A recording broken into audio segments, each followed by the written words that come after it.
Hello, everyone. How's everybody doing today?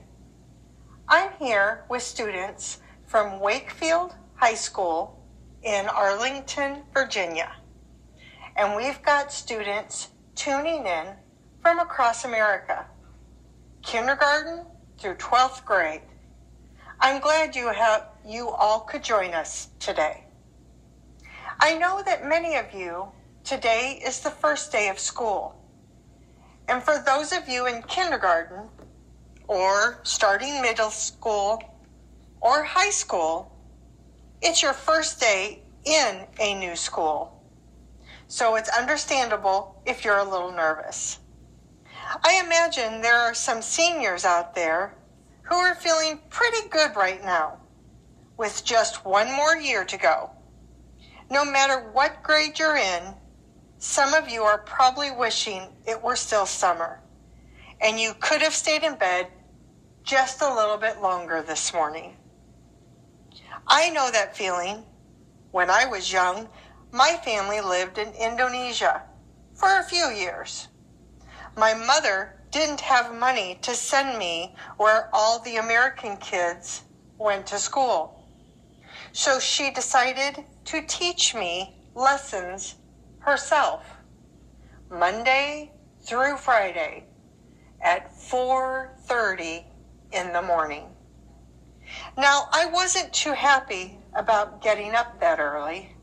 A lot of times, I'd fall asleep right there at the kitchen table. But whenever I'd complain, my mother would just give me that look and say, "This is no picnic for me either, Buster."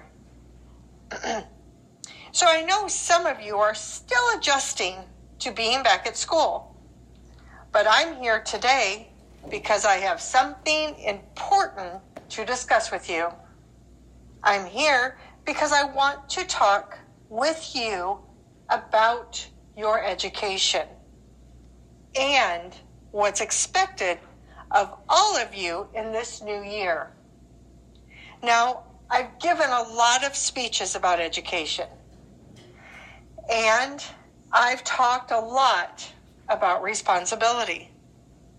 I've talked about your teachers' responsibilities for inspiring you and pushing you to learn.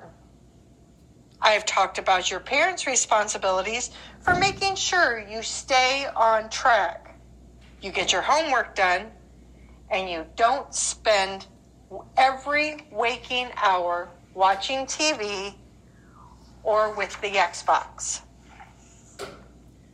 I've talked a lot about our government's responsibilities for setting high standards, supporting teachers, principals, and turning around schools that aren't working, where students aren't getting the opportunities they deserve.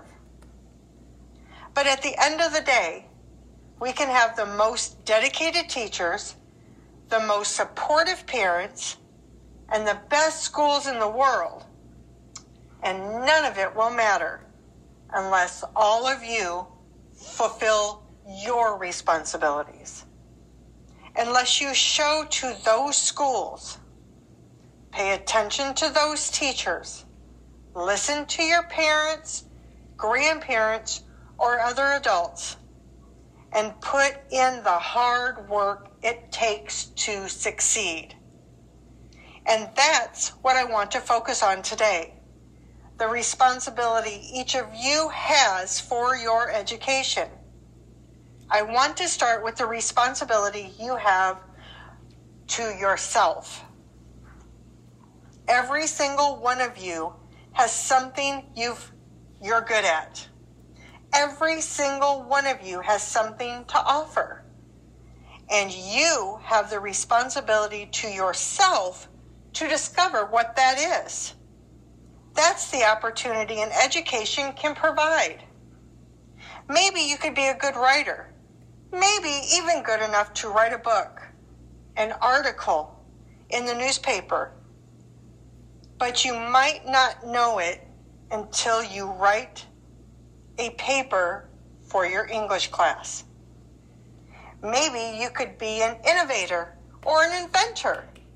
Maybe even good enough to come up with the next iPhone or a new medicine or a vaccine.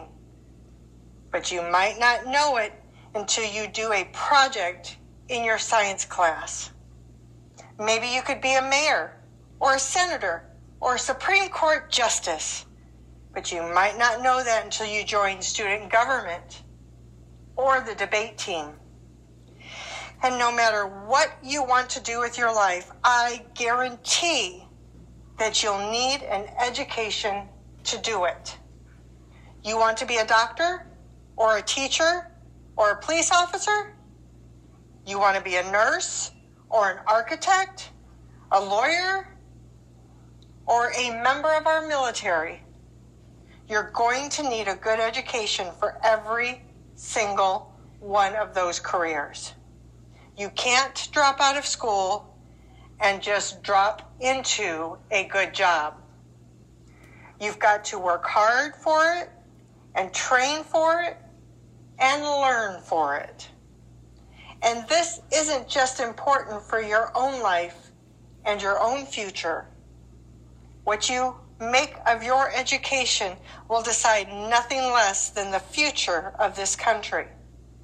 What you're learning in today's school will determine whether we as a nation can meet our greatest challenges in the future.